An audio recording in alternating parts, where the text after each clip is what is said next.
Narayan Narayan and special में आपका स्वागत है। मैं हूं मनोज सैनी। नाम ही ऐसा है और फिर काम भी वैसा ही है और फिर कहना पड़ता है नारायण नारायण। यह है बीजेपी के विधायक नारायण त्रिपाठी। ये कांग्रेस बीजेपी से लेकर समाजवादी पार्टी के टिकट पर मैहर सीट पर जीत दर्ज करा चुके। वहीं नारायण त्रिपाठी एक बार फिर सुर्खियों में है। नारायण त्रिपाठी को बीजेपी प्रदेश अध्यक्ष बीडी शर्मा ने तलब किया। दरअसल विधायक नारायण त्रिपाठी पिछले एक माह से अलग बिंद प्रदेश बनाने की मांग कर रहे हैं, जिसके लिए बाकायदा क्षेत्रीय नेताओं को जोड़ने की कवायद में भी लगे हैं। जानकारी के मुताबिक उन्होंने अलग बिंद प्रदेश की मांग को लेकर आंदोलन की रणनीति तैयार की और यहां तक कह दिया है कि अब वो सड़क पर उतरेंगे। उन्होंने इसके लिए पूर्व प्रधानमंत्री अटल बिहारी वाजपेयी तक अपना हवाला दिया है कि अटल जी भी छोटे राज्यों के पक्षधर थे। नारायण त्रिपाठी का कहना है कि बिंद की अब तक उपेक्षा होती रही है, इसलिए उसे अलग प्रदेश बनना जरूरी है। वहीं प्रदेश अध्यक्ष बीडी शर्मा से उनकी मुलाकात को नारायण त्रिपाठी ने सौजन्य भेंट बताया और कहा कि अलग बिंद प्रदेश की मांग को लेकर वो सीएम से मिलने आए थे। सीएम को पत्र भी लिखा है, लेकिन बीडी शर्मा साहब से उनकी मुलाकात हो गई। पर मुलाकात के बीच एक खबर यह भी है कि बंद कमरे में नारायण त्रिपाठी को नारायण नारायण करा दिया बीडी शर्मा जी ने।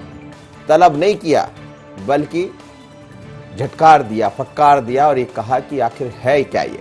और नारायण त्रिपाठी तो अपने सिर्फ इसलिए करते हैं कि किसी तरह सुर्खियों में बने रहे। पर जब नारायण त्रिपाठी बीडी शर्मा से मिले उसके बाद बाहर आए तो उन्होंने क्या कहा, जरा सुनिए। बिंद प्रदेश कोई मामला नहीं है। बिंद प्रदेश एक भावनात्मक मुद्दा है। बिंद प्रदेश पहले था, कोई आज थोड़ी कोई नई मांग थोड़ी है। बिंद प्रदेश का कोई मामला नहीं। मैं तो जनरल मुलाकात करने आया। ये बिंद का मुद्दा बिंद प्रदेश का है, बिंद क्षेत्र के एक एक आदमी का है। बिंद प्रदेश का जो मामला है, बिंद प्रदेश की भावनाओं का मामला है। हर आदमी की भावना है, हर आदमी चाहता है कि बिंद प्रदेश हमारा जो था वो मिलना चाहिए। मैं सभी को, तमाम लोगों को पत्र लिख चुका। अभी सीएम साहब को पत्र नहीं लिखा, लिखूंगा पत्र, उनके पास भी जाएगा। उनसे भी अपील करेंगे तो वही ना, करने वाला कौन है।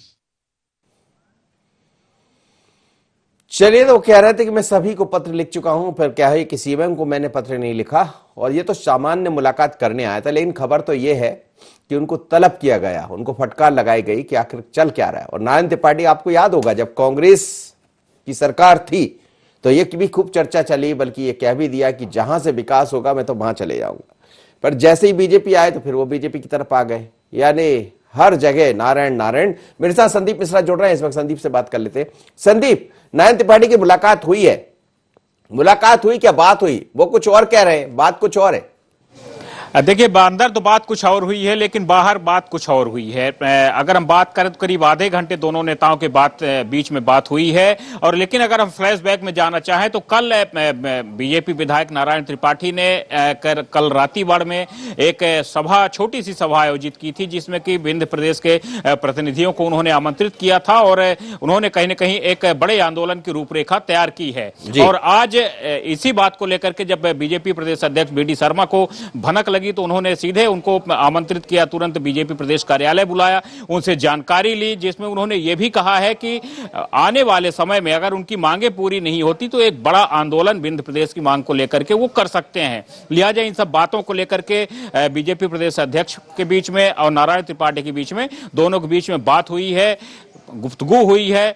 हालांकि अंदर की सारी बातें बाहर नहीं आई, लेकिन भाजपा की ओर से अगर हम बात करें, सूत्रों से जो जानकारियां निकल के सामने आई कि विंध्य प्रदेश को लेकर के नारायण त्रिपाठी गंभीर थे। उन्होंने खुल करके कहा है अंदर भी कि वो बार बार संवाद करने की कोशिश कर रहे हैं, बार बार यहां तक कि पीएम मोदी को भी उन्होंने पत्र लिखा है और यहाँ के मध्य प्रदेश के अलग अलग नेताओं को उन्होंने पत्र लिखा है और एक राय साक्षी चाहते हैं कि विंध्य प्रदेश अलग होना चाहिए। लेकिन भाजपा इस पूरे मामले में गंभीर नजर नहीं आ रही। लेकिन अगर हम बात करें जिस तरह से जब उन्होंने बाहर निकले और उन्होंने कहा तो खुले तौर पर उन्होंने विंध्य प्रदेश के नागरिकों का हवाला दिया। उन्होंने साफ कहा कि विंध्य प्रदेश की भावना की बात है और जनता की भावना की बात है। जनता चाहती है कि विंध्य प्रदेश अलग होना चाहिए और इसीलिए यहां पर वो मुलाकात करने आए थे और सौजन्य मुलाकात थी ये। लेकिन मुलाकात सौजन्य थी। संदीप, चलिए मैं लौटता हूं। इस वक्त मेरे साथ शंकरलाल तिवारी जुड़ रहे हैं, पूर्व विधायक है भारतीय जनता पार्टी के, वो भी बिंद से ही आते हैं। योगेश यादव है प्रवक्ता कांग्रेस के, उनसे भी मैं बात कर लेता हूं। तिवारी साहब, बिंद प्रदेश को अलग करने की मांग उठती रही, लेकिन क्या अलग करने की जरूरत है? और नारायण त्रिपाठी आपके विधायक है, और हमेशा सुर्खियों में बने रहते, कुछ ना कुछ ऐसा करते थे हैं कि सुर्खियों में आ जाते। और अभी तो सुर्खी इसलिए भी ज्यादा बनी हुई है कि मंत्रिमंडल का विस्तार हुआ तो जगह नहीं थी। और अभी ये जरूर है कि हमने देखा कार्य समिति बनी तो उसमें जगह मिली है बिंदु को। बिंदु को जगह मंत्रिमंडल में भी मिली है और ये कहना सरासर उचित नहीं है।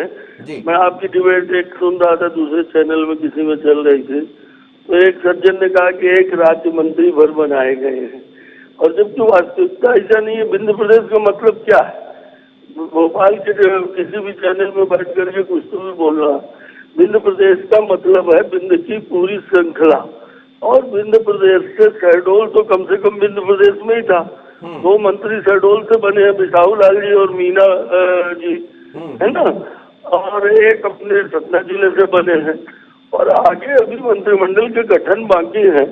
और इसलिए ये सब कहना कि बिंद को प्रतिनिधित्व मंत्रिमंडल में नहीं मिला या बिंद की कोई उपेक्षा हो रही है, मैं सोचता हूँ बहुत उचित नहीं है। लेकिन आपके विधायक ही तो ये कह रहे हैं कि बिंद को अलग प्रदेश बनाया जाए। अभी नारायण त्रिपाठी जी कह रहे हैं तो नारायण त्रिपाठी जी इसका उत्तर दें, क्योंकि मैं तो ये मानता हूँ कि ये श्रीनिवास तिवारी जी भी कह रहे थे, और उन्होंने विधानसभा में एक प्रस्ताव भी एक जमाने में पास कराया था ये कि बिंद प्रदेश बनाया जाए, पर विधानसभा में वो प्रस्ताव पास कराना भी लॉलीपॉप था। विधानसभा के प्रस्ताव पास करने से वो अध्यक्ष थे उस समय, और कोई प्रदेश तो नहीं बनता है कि नहीं। और इस नाते मेरा तो इसमें इतनी सोच है, और मैंने उस समय भी कहा था जब श्रीनिवास तिवारी जी ने कहा था कि रीवा सतना सीधी शहडोल को भी, उस समय शहडोल अलग संभाग नहीं बना था, रीवा संभाग के भीतर था, तो उस समय मैंने ये बात बड़ी साफ कही थी कि रीवा सीधी शहडोल को मिला करके कोई प्रदेश बनाने का मतलब है कि कूड़ेदानी में यहाँ की जनता को फंसा देगा, क्योंकि ना तो कोई आर्थिक संसाधन बचे हैं, जितना माइनिंग है वो सब खुद करके जा चुका है। शहडोल जिला पूरा पोला हो गया है कोयले से, सिंगरौली केंद्र के साथ जुड़ी हुई है, वहाँ भी उत्खनन बहुत हो चुका है, और हमारे सतना जिले में तो सीमेंट लैंड ही बन गई है सतना जिला। 8-8 फैक्ट्रियां दिन रात, हजारों ट्रक, हजारों ट्रक में यहाँ से पत्थर खोद करके और बैगनों में रेलवे के ले जा रहे हैं।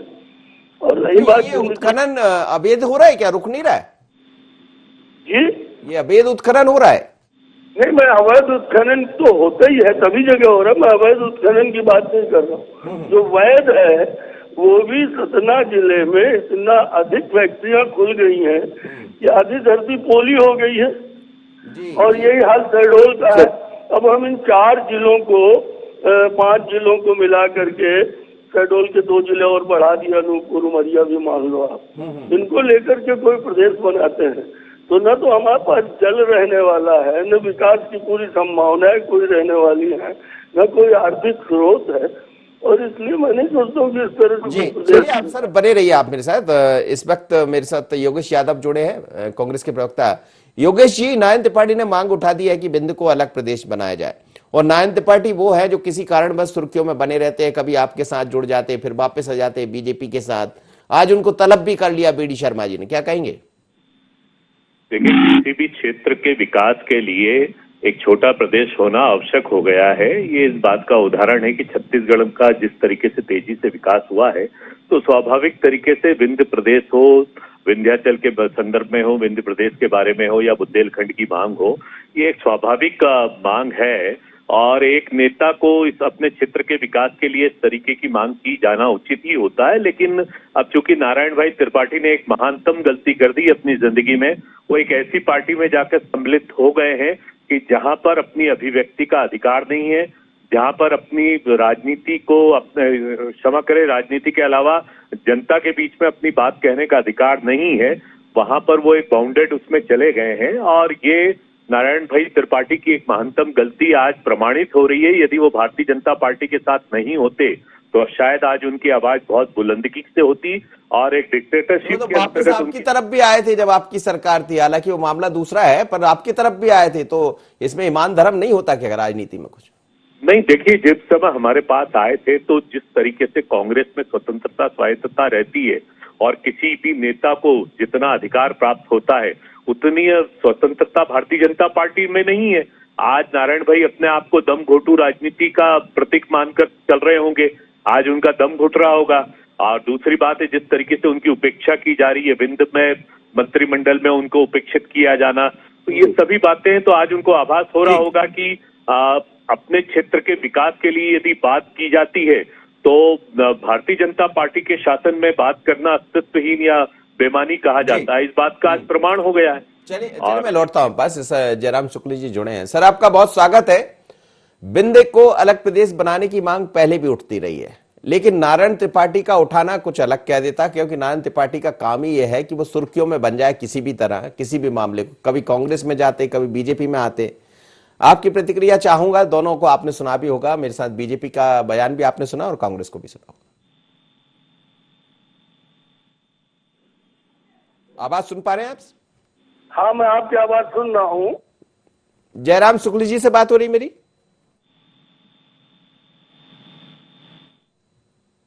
चलिए मैं लौट जी। तिवारी साहब, क्या आप क्या प्रतिक्रिया देंगे? सुन रहे थे आप योगेश यादव को, कांग्रेस के प्रवक्ता हैं वरिष्ठ। मैं कांग्रेस के मित्र से एक सवाल पूछना चाहता हूँ। वो बहुत बोल गए कि बड़ी महानतम गलती कर दी, ये कर दी, वो कर दी। मैं ये पूछना चाहता हूँ कि श्रीनिवास तिवारी जी विंध्य प्रदेश में, जब विंध्य प्रदेश थे तो विधायक भी थे, और उसके बाद जब मध्य प्रदेश बन गया तो उसमें विधानसभा अध्यक्ष थे। विधानसभा अध्यक्ष के नाते उन्होंने एक प्रस्ताव पारित कराया था विंध्य प्रदेश बनाने का, और आज तक कांग्रेस सोती रही।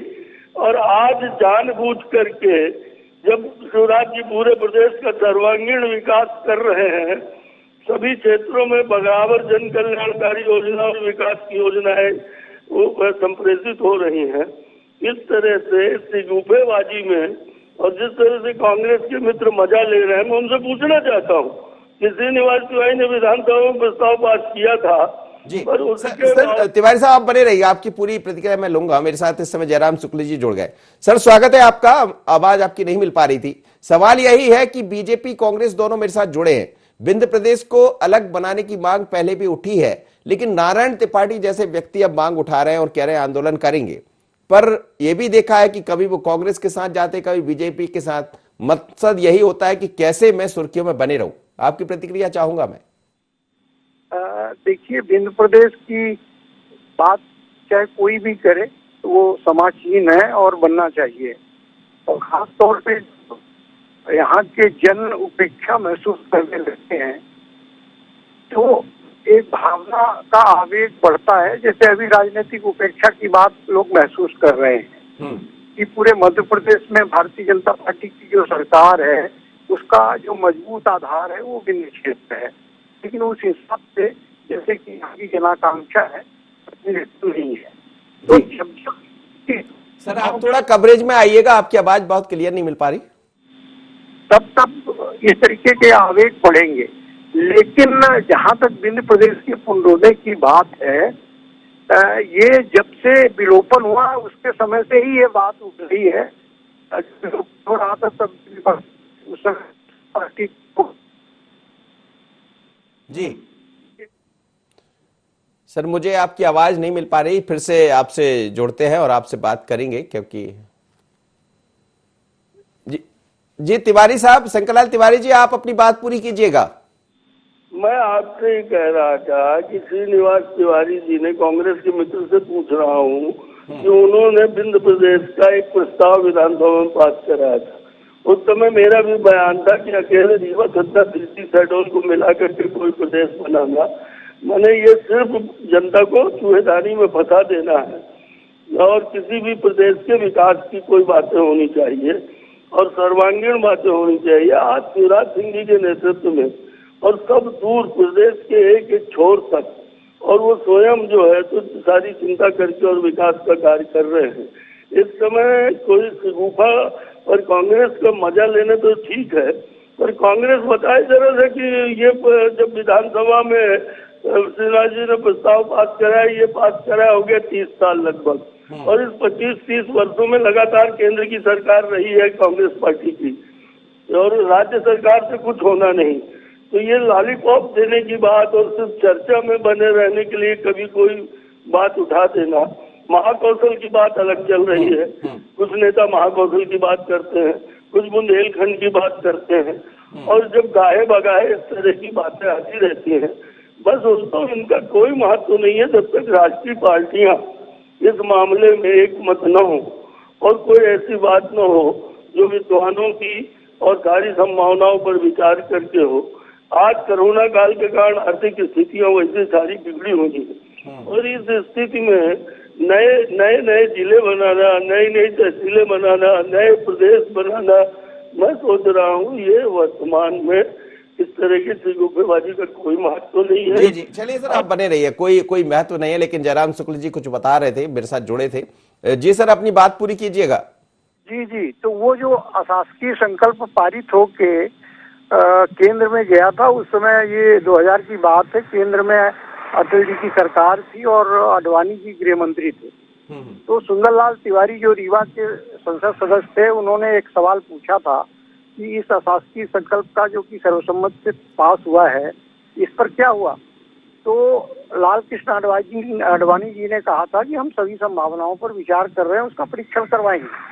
तो जो आंदोलनकारी लोग हैं या जो चाहते हैं कि विंध्य प्रदेश का पुनरोदय हो, जिसमें मैं भी शामिल हूँ, तो उनको सबसे पहला जरूरी है कि जो चीजें ऑलरेडी हो चुकी हैं उस पर ज्यादा फोकस करने के बजाय वहाँ फोकस करें कि जो पार्लियामेंट में ये प्रस्ताव रखा हुआ है, तो वहाँ पे जो सरकार है, भारतीय जनता पार्टी की सरकार है, एनडीए की सरकार है, तो उस पर दबाव बनाया जाए। जो विंध्य प्रदेश से जुड़े हुए सांसद हैं उनको एकजुट किया जाए और उनके बीच में ये सवाल रखा जाए, उनके क्षेत्रों में जाके ये सवाल रखा जाए तो प्रभावशाली होगा। देखिए, विंध्य प्रदेश के साथ इंजस्टिस तो हुआ है, एक अलग पॉलिटिकल इंटाइटी था और एक संपन्न राज्य था, हम कभी विस्तार से इस पर बात करेंगे। लेकिन सबसे महत्वपूर्ण बात यह है कि हमारा विंध्य प्रदेश दतिया से लेके अमरकंटक तक था, इधर चित्रकूट से लेके इधर शैडो कटनी तक था। तो सबसे पहले हम बुंदेलखंड के लोगों यानी कि दतिया से हम चले और अमरकंटक तक पहुंचे और वहाँ के जनजीवन के बारे में, वहाँ के लोगों के बारे में हमको ये उनकी भावनाओं के बारे में हमको जानना होगा कि क्या वो विंध्य प्रदेश से अभी भी उस तरीके से प्यार करते हैं या चाहते हैं कि इस तरीके की स्थितियां कोई बने। क्योंकि जो विंध्य प्रदेश का विलय हुआ था, समाजवादी तो इसके विरोध में थे, कांग्रेस में नेहरू के इशारे पे ये प्रस्ताव आया था और इस प्रस्ताव को रखने वाले छतरपुर के महेंद्र कुमार मानव थे। तो अभी भी मतलब एक तरीके से क्लियर कट डिवीजन उस विंध्य प्रदेश के विलय को लेके हुआ था, बुंदेलखंड वर्सेस बघेलखंड। तो ये बहुत महत्वपूर्ण बात है कि बुंदेलखंड के लोग इस पूरे मूवमेंट में कितना सहयोग देते हैं, कितना साथ देते हैं। यद्यपि आपके सवाल को शंकरलाल तिवारी जी से कर लूंगा, मैं लौट रहा हूं उनके पास, लेकिन इस बीच भूपेंद्र सिंह ने कुछ कहा है। जब नारायण त्रिपाठी मिले हैं बीडी शर्मा जी से, तो भूपेंद्र गुप्ता जी ने, माफ करिएगा, भूपेंद्र गुप्ता है भारतीय कांग्रेस के उपाध्यक्ष है मीडिया विभाग के, उन्होंने क्या कहा जरा सुन लीजिए, फिर मैं योगेश यादव जी से इस पर प्रतिक्रिया भी लूंगा। जनता पार्टी नारायण त्रिपाठी विधायक के विंध्य प्रदेश अलग बनाने के बयान को लेकर ही भारतीय जनता पार्टी में लड़खड़ा गई है और जो है अध्यक्ष बीडी शर्मा जी ने बुलाकर उनकी चिरौरी और मनोहार की है। और ऐसा मुझे लगता है कि उनसे कहा होगा कि भैया बड़ी मुश्किल से और जो है दांव पे लगा के खरबों अरबों सरकार बनी है और कम से कम जो है इसको इस तरह से अस्थिर मत करिए, वसूली तो हो जाने दीजिए। और ऐसा जो है उनके बीच में कई पत्रकार चटकारे लेकर ये चर्चाएं कर रहे हैं। तो ये चीज सार्वजनिक होना चाहिए कि क्या बातचीत हुई हो, क्या बुलाया हो, क्या विंध्य प्रदेश के और महाकौशल के विभाजन की रूपरेखा भारतीय जनता पार्टी रच रही है। ये विधायकों के माध्यम से इस तरह की मांगें क्यों आ रही हैं? चलिए, भूपेंद्र गुप्ता है, बोल रहे थे कि इस तरह की मांगे क्यों आ रही है, बंद कमरे में क्या हुआ, ये खुलासा होना चाहिए। लेकिन बीडी शर्मा साहब की कोई बयान सामने नहीं आया कि मुलाकात के बाद क्या हुआ। नारायण त्रिपाठी ने जरूर कहा कि विंध्य प्रदेश बनाना चाहिए, मैं पहले से इस बात को कहते रहा हूं। योगेश यादव जी, बहुत चिंता है कांग्रेस को। देखिए, मैं आपको स्पष्ट कर दूं कि कांग्रेस की तरफ से श्रीनिवास तिवारी जी के माध्यम से विंध्य प्रदेश की एक प्रबल मांग की गई थी और उसके वे एक प्रबल आंदोलनकर्ता बने थे। श्रीनिवास तिवारी जी के पुत्र आदरणीय सुंदरलाल जी तिवारी ने भी इसको संसद के पटल पर रखा था और इस आशय को लेकर रखा था कि विंध्य क्षेत्र की आवश्यकता बहुत आवश्यक है। जैसा कि आप जानते हैं कि चूना और सीमेंट की खान और विशेषकर खदान से संबंधित जिन मामलों में विंध्य क्षेत्र माना जाता है और एक प्राकृतिक संपदा से परिपूर्ण वैभवशाली प्रदेश होने के खंड होने के बाद भी आज उसको प्रदेश का दर्जा नहीं मिला और भारतीय जनता पार्टी के 15 साल के शासन में उसके बाद अभी जो भारतीय जनता पार्टी के शासन में जिस तरीके से उपेक्षा हो रही है, शंकरलाल जी तिवारी स्वयं जानते हैं कि विंध्य क्षेत्र को ना प्रतिनिधित्व दिया जाता है ना ही विंध्य क्षेत्र लेकिन की पहले भी जब मध्य प्रदेश से छत्तीसगढ़ अलग हुआ तो जितनी खनिज संपदा थी वो छत्तीसगढ़ में चलेगी। अब विंध्य यदि इस तरह की मांगे बढ़ती है, हालांकि सभी लोग वहां से मांग करते आए, तो फिर नहीं लगता कि मध्य प्रदेश भी खंड खंड हो जाएगा? नहीं, मैं मानता हूं कि जितना क्षेत्रीय विकास विंध्य क्षेत्र के बनने के बाद होगा, मेरी तो व्यक्तिगत मान्यता यह है कि यदि नारायण त्रिपाठी जी एक स्वाभिमानी नेता हैं और वास्तव में प्रबलता से वो विंध्य क्षेत्र की मांग उठा रहे हैं, तो तत्काल उनको अपमानित महसूस करते हुए भारतीय जनता पार्टी से इस्तीफा दे देना चाहिए, क्योंकि जिस तरीके से उनका अभी अपमान नहीं हुआ, ये संपूर्ण विंध्य क्षेत्र के नेताओं का, संपूर्ण विंध्य क्षेत्र की जनता का अपमान हुआ है कि उनको एक स्कूल मास्टर की तरह बुलाकर डपटा गया है और उनको कोई ऐसा आश्वासन नहीं दिया। वो ये कह रहे थे कि कोई हमें ऐसा नहीं, सामान्य मुलाकात थी, पर बाहर आए तो दो तरह के उनके मुखारबिन से बयान सुनने में आ रहा था। एक तो ये कि विंध्य को अलग किया जाना चाहिए, दूसरी तरफ सामान्य मुलाकात थी। चलिए मैं शंकरलाल तिवारी समझ लेता हूं। तिवारी जी, आप सुन रहे हैं योगेश यादव जी को, और दूसरी तरफ जयराम शुक्ल साहब भी जुड़े हैं, वरिष्ठ पत्रकार है, वो विंध्य को लेकर बहुत कई बार लिखा भी है उन्होंने और जानते भी अच्छे तरह से। क्या कहेंगे आप शंकरलाल तिवारी जी? चलिए जयराम शुक्ल जी मेरे साथ जुड़े। सर, कांग्रेस को भी आप सुन रहे थे, सवाल यही है कि आपने भी कहा कि लंबे समय से ये मांग उठती रही है और ये संसद के पटल पर इसको रखा भी गया, लेकिन बात हुई नहीं। क्या आपको लगता है कि अब इस तरफ कोई बढ़ पाएगा? देखिए, पहली चीज तो ये जो है कांग्रेस की वजह से तो विंध्य प्रदेश का सत्यानाश हुआ। भारतीय जनता पार्टी ने छत्तीसगढ़ के लोगों की भावनाओं को समझा तो छत्तीसगढ़ बन गया। छत्तीसगढ़ कोई राजनीतिक आंदोलन की वजह से नहीं बना, उत्तराखंड कोई राजनीतिक आंदोलन की वजह से नहीं बना, झारखंड कोई राजनीतिक आंदोलन की वजह से नहीं बना। वो वहाँ के सांस्कृतिक आंदोलन, वहाँ के बुद्धिजीवी, वहाँ के किसान, वहाँ के युवा, वहाँ के नौजवान, इन लोगों की भावनाओं की वजह से ये सब बने हैं। मैं जानता हूँ छत्तीसगढ़ जब बन रहा था तो जो बड़े नेता थे वो कोई नहीं चाह रहे थे, क्योंकि वो छोटी इलाके की राजनीति से श्यामा चरण जी भी नहीं चाह रहे थे, वोरा जी भी नहीं चाह रहे थे, कोई नहीं चाह रहा था। लेकिन वहाँ की जनता का आवेग इतना प्रबल था, वहाँ का एक सांस्कृतिक रूप से अपनी पहचान बनाने की एक ऐसी ललक थी, बन गया। विंध्य प्रदेश में भी इस तरीके की बातें होनी चाहिए। देखिए, जैसा मैंने कहा, सवाल ये है कि राजनीति से ऊपर उठ के इन सब बातों को देखना चाहिए। मुझे बड़ी खुशी होती है और आपको बताते हुए मैं कहना चाहूंगा कि जब छत्तीसगढ़ बन रहा था तो आदरणीय सुशील चंद्र वर्मा जी, जो भारतीय जनता पार्टी के संसद सदस्य थे, भोपाल से और 3 बार रहे और मध्य प्रदेश के मुख्य सचिव भी रहे। उन्होंने हिंदुस्तान टाइम्स को एक इंटरव्यू दिया खास तौर पे, और वो भारतीय जनता पार्टी के शीर्ष नेता थे। उन्होंने कहा कि छत्तीसगढ़ यदि बन रहा है तो विंध्य प्रदेश का हक उससे पहले बनता है। सुशील चंद्र वर्मा जी एज ए प्रोफेशनल अफसर विंध्य प्रदेश में IAS के रूप में वहाँ पदस्थ थे, तो उनने ये सब चीजें बताई कि वहाँ की पूरी संभावनाएं ऐसी हैं। और एक प्रदेश के रूप में ये बात सही है कि विंध्य प्रदेश का यदि पुनरोदय हो जाए तो हिंदुस्तान में, मेरा दावा है कि हिंदुस्तान में उससे संपन्न कोई राज्य नहीं होगा। अभी योगेश जी कह रहे थे ना, या कोई कह रहा था कि छत्तीसगढ़ कटने के बाद पूरे आर्थिक संसाधन चले गए। हमारे पास 2000 तक के आंकड़े हैं, मैंने एक संदर्भ पुस्तक भी लिखी थी, 2000 तक के आंकड़े हैं। उस समय जब छत्तीसगढ़ भी शामिल था, 26% रेवेन्यू, 26% रेवेन्यू अकेले सिगरौली जिला देता था, अकेले सिगरौली और सीधी जिला देता था। और उसमें शहडोल को जोड़ दो, पन्ना, छतरपुर, टीकमगढ़ ये जोड़ दो, तो उस समय जब छत्तीसगढ़ भी शामिल था तो विंध्य प्रदेश का जो रेवेन्यू कलेक्शन था माइनिंग और नेचुरल रिसोर्स की ओर से, वो 34 से 35% बैठता था। आज की तारीख में जब छत्तीसगढ़ अलग हो गया है तो 50% के आसपास जो नेचुरल रिसोर्स है वो विंध्य प्रदेश में है। हीरा है, कोयला है, चूना पत्थर है, बॉक्साइट है, तमाम ये सब चीजें हैं। तो देखिए क्या है कि ये बात ही नहीं उठे यदि जब प्रपोर्शनेट जो विकास की बातें। देखिए एक बड़ी चीज है, बरगी नहर का एक कमिटमेंट था दाई तट का, जिससे सतना की सिंचाई होनी थी, जिससे रीवा की सिंचाई होनी थी। वो 400-500 करोड़ रुपए सहा हो गए पहाड़ के भीतर। आज तक ये टनल नहीं बना पाए। लेकिन नर्मदा का पानी इंदौर ला दिए, नर्मदा का पानी शिप्रा में गिरा दिया, नर्मदा का पानी भोपाल में आ गया। लेकिन नर्मदा विंध्य प्रदेश उद्गम है नर्मदा मैया का, तो अमरकंटक से निकलती है। बिल्कुल आप ठीक कह रहे हैं सर। चलिए सर, ये बड़ी बहस का मुद्दा है और मुझे लगता है आपके पास तो तमाम जानकारी है और आप लंबा यदि चर्चा हो तो फिर किस दिन इस पर पूरी बात करेंगे। लेकिन बहुत बहुत धन्यवाद, आप मेरे साथ जुड़े और साथ ही दो मेहमान और मेरे साथ जुड़े।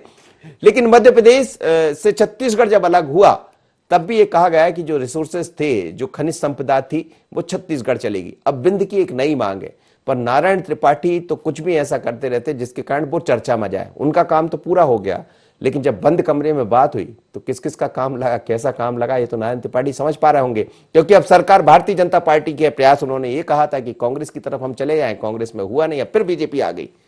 पर नारायण जितना कहें उतना ही कम। मुझे दीजिए इजाजत, बने रहिए N24 पर।